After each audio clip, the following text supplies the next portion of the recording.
Continuing on, we have number 51. Consider the function blah blah blah on the interval 0 to 2. What does the mean value theorem say? Mean value theorem basically says that average rate of change equals instantaneous rate of change.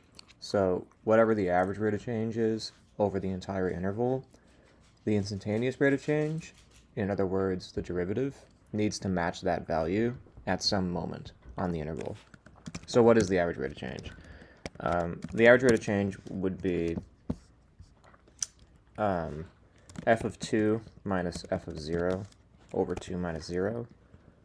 So what is f of 2? I think that's 4 plus 8, which is 12, plus 3, which is 15. So that's 15. Minus f of 0 is, of course, just 3 over 2 minus 0. So that's 12 over 2, which is 6. So the average rate of change is 6. The mean value theorem says that the derivative will be equal to 6 at some time on this interval. So that looks like choice D to me. There is a point C in the interval where f prime of C, it should say f prime of C, but they're just saying there's some moment at which the derivative is equal to 6, which is the average rate of change. Okay, 52. Well, this limit here, as with any limit, you should start by plugging in 2. If you do, you get 0 over 0 plus 3. 0 over 0 is undefined.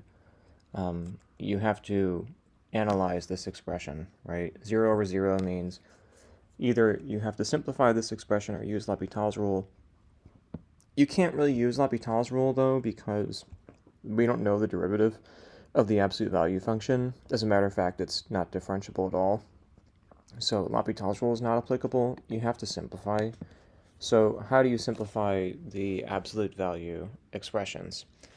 What you have to remember is that the absolute value function either does nothing or it multiplies the expression by -1, depending upon whether the expression inside the absolute value bars is positive or negative. Since x is approaching 2 from the left, that means that x is less than 2. So like x is 1.9, 1.99. And that means that the expression inside the absolute value bars is going to be a negative number, right? You're going to have like 1.99 minus 2. That's a negative number. And when the absolute value function is applied to a negative number, it flips the sign of that number. It multiplies it by -1. That means that this expression can be rewritten as x minus 2 over the opposite of x minus 2 plus 3. And now that the absolute value bars are gone, you can actually cancel these common factors. So that is -1 plus 3, which is 2. Number 53. 53 says, well, first of all, we're given some information about some unknown functions f and g, and then we're asked some additional questions. Suppose that h is equal to f times g, find h prime of 3. Well, you should start by finding h prime, right? And I think that to do that, you need the product rule. So h prime is going to be f prime of x times g of x plus f of x times g prime of x. That means that h prime of 3, evaluating everything at 3, is going to be given by f prime of 3, g of 3, plus f of 3, g prime of 3. And you know what all that stuff is, right? You know what f of 3 is and f prime of 3. So you basically plug those numbers into here, and then you'll get your answer. Oh, sorry, that should say f prime of 3, right? Okay, number 54. We are defining a new function, h of x equals 1 over quantity g of x squared, and we'd like to find the derivative of this function at 3. Well, in order to take the derivative, I guess you could use the quotient rule. I think it's probably faster to just rewrite this as g of x raised to the negative 2, and then take the derivative using the chain rule. So what does the chain rule say about this guy? It says that h prime of x will be negative 2 g of x to the negative 3 times the derivative of the inside function, which is g prime. So that's a formula for h prime. And now we just need to evaluate everything at 3, so that's negative 2 g of 3 to the negative third times g prime of 3. And then, so what is that? That would be negative 2 times, what is g of 3? It's 2. So 2 to the negative 3 times g prime of 3 is 6. So we just have to evaluate this expression, and you'll get the answer. 55, very similar to the previous problems. We are defining some function h of x to be x squared minus 3 times f of x. We need to start by taking the derivative of this guy. That would be 2x minus, just 3f prime of x, right? 3 is a constant multiple, so when you take the derivative, it just gets copied, and then you take the derivative of the sort of variable part of the function. So that's a formula for h prime. Now you just evaluate it at 3. So that would be 2 times 3 minus 3 f prime of 3, and you know what f prime of 3 is because we tell you what it is. Up here, I think it's negative 2. So make that substitution, do the arithmetic, and you'll have your answer. Number 56, let f of x equal 1 over x, and we're considering that function on the interval 1 to 2, which correctly describes the result of using R2 to approximate this integral. Oh, 1 second, my alarm is going off.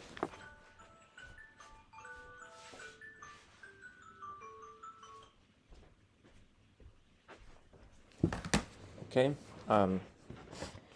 yeah, so we want to approximate this integral using R2. That's the right endpoint method with 2 subintervals. So, you should sort of have a little picture in your head. You should draw a little picture to figure out what the subintervals are. We're going from 1 all the way over to 2. And if we want to break this up into 2 equal subintervals, then it would be 1 to 1.5, 1.5 to 2. And if we want to use the right endpoint method, that means the height of the rectangles is going to be determined by the value of the function at the right endpoint. So the area of the first rectangle, the area of the rectangle sitting above this subinterval, obviously the width is 0.5. But the height is the value of the function at the right endpoint, which would be 1.5. And our function is 1 over x, so the value of the function at 1.5 is 1 over 1.5. That's the area of this rectangle, this first one. Second rectangle, the width is also 0.5, but the height is now going to be the function evaluated here. So that's 1 over 2. So whatever number that gets you will be the approximation. They also ask you, additionally, whether you are getting an overestimate or an underestimate of the true area. The basic idea is that let me open up a picture or something here. So if you draw a little picture of the graph, you can figure it out. You might have noticed that 1 over x is decreasing on this interval. Like when you plugged in 1.5, you get 1 over 1.5. When you plugged in 2, you get 1/2. This function is decreasing on this interval. It's getting smaller. And what that means is the graph is going to look something like this. If this is 1 and then this is 2 right here, the graph is maybe looking something like that. Now, why does that matter? because it tells you that the rectangles that you're drawing, because you're using the right endpoint method, are going to sit below the curve, right? They're going to be looking something like that. You can see that the right endpoint method is going to be an underestimate of the actual value of the area under the curve. So it's going to be an underestimate. Okay, moving on.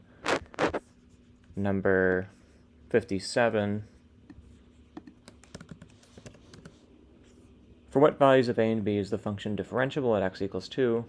Being differentiable at 2 means two things. It means, first of all, the function needs to be continuous. Second of all, the slopes need to match. So basically, these two functions need to be equal at 2, and their derivatives need to be equal at 2. So if you plug in 2 and set the functions equal to each other, you'll get the equation 2 squared minus 3 times 2 equals a times 2 plus b. That's going to be one equation. For the second equation, you need to take the derivatives, plug 2 into those, set those equal to each other. The derivatives are 2x minus 3 and just a, actually. So plugging in 2 for x, to be clear, you're plugging in 2 for x and setting them equal to each other. You're going to get 2 times 2 minus 3 equals a. So that'll tell you a, and then you go back to this equation, substitute for a, you can find b. For number 58, Billy was taking a bath and decided he wanted more water. He turned the faucet on, and water entered at the rate of root t gallons per minute. After 1 minute, how much water entered the tub? This is pretty straightforward. You just need to integrate this function from 0 to 1. This w of t is a rate function. If you integrate that rate function, you're going to get an amount. Specifically, you're going to get the number of gallons added to the tank, right? So I'm just going to integrate this function from 0 to 1. Now, remember, you're not supposed to be using your calculator on this problem, or any of the problems, so you need to evaluate this integral by finding an antiderivative. So I would say antiderivative of root t, that's like antiderivative of t to the 1/2. I think that's 2/3 t to the 3/2. Let me just double check that. If I take the derivative, do I get t to the 1/2? Yeah, I do. Okay. And we're supposed to evaluate this, at 1 and 0 and subtract, right? So that's going to be 2/3, 1 to the 3/2. Oops, that's not what I meant. 3/2 minus 2/3, 0 to the 3/2, which I think is just going to be 2/3. Number 59, the general antiderivative of that function is what? Yeah, well, they're just looking for the antiderivative, nothing fancy there. So you just want to do this. Well, 1 over x to the 1/4. 1 over x to the 4th is just x to the -4. So you're going to increase the exponent. That's going to be -3. And then, obviously, if you took the derivative right now, you'd get a -3 in front. You don't want that. So it should be, I think, -1 over 3. And just double checking really quickly, if I take the derivative of this function, do I get x to the -4? Yeah, I do. Okay, so it's right. And then plus c, because this is an indefinite integral. Number 60, if blah, blah, blah, what is the value of dy dx when y is equal to 0? This is an implicit differentiation problem because the x's and y's are all on one side. So you take the derivative of both sides, being careful to remember that y is actually a function of x. So taking the derivative of everything, derivative of x is just 1 plus, but then the derivative of xy, that's a product, so you need to use the product rule. Derivative of x is 1, leave the y alone, plus leave the x alone, take the derivative of y, of course derivative of y is y prime because it's a function, plus now take the derivative of sine y. That's a composition because y itself is a function, so you're going to get cosine y, y prime because of the chain rule. equals derivative of the right-hand side, it's just a constant, so the derivative is 0. Okay, now you're going to move all the terms, that do involve y prime to one side, and all the terms that don't involve y prime to the other side. So I'm moving the 1 and the y over to the right-hand side.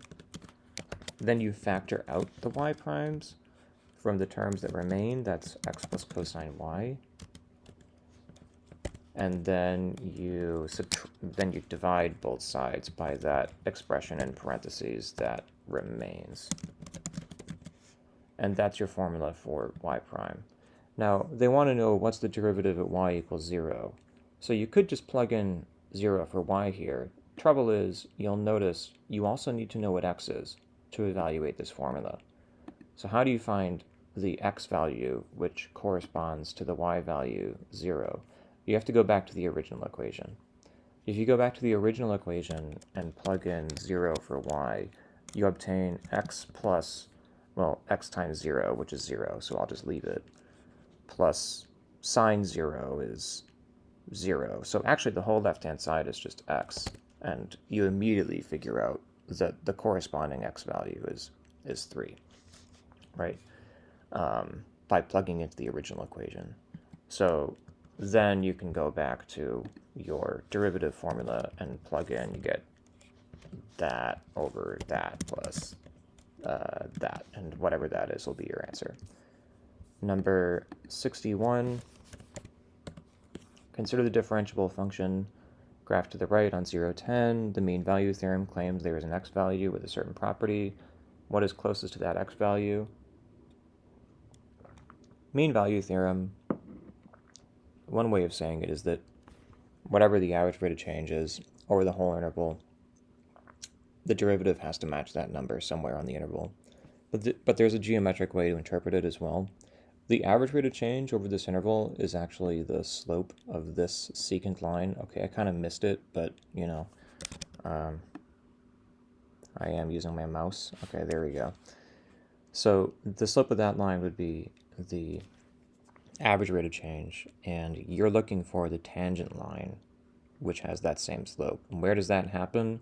Hard to tell exactly, but probably somewhere in here. I'm guessing it looks like that's where the slope matches, at that point right there, maybe.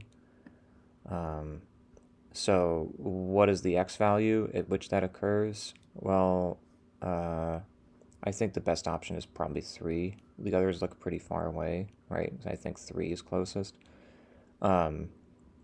So mean value theorem, the geometric interpretation is that whatever the slope of the secant line is, somewhere on the interval, the slope of the tangent line has to match. Okay, number 62. Billy travels with position function blah blah blah. His average velocity from t equals 1 to t equals 4 is... well, I think the easiest way of doing this is to just say that average velocity equals the average rate of change of the position function, which is going to be given by x of 4 minus x of 1 over 4 minus 1. So plug 4 into the position function here, plug 1 into the position function here, subtract, divide by 4 minus 1, you'll have your answer. Maybe you were thinking that you had to compute some kind of integral for this. You don't. If you did want to use an integral to compute it, remember it would be like the average value of the velocity function. That would be 1 over 4 minus 1 times the integral from 1 to 4 of the velocity function, right? Of course, you don't know the velocity function, so I guess you'd have to find it, right? But of course, like,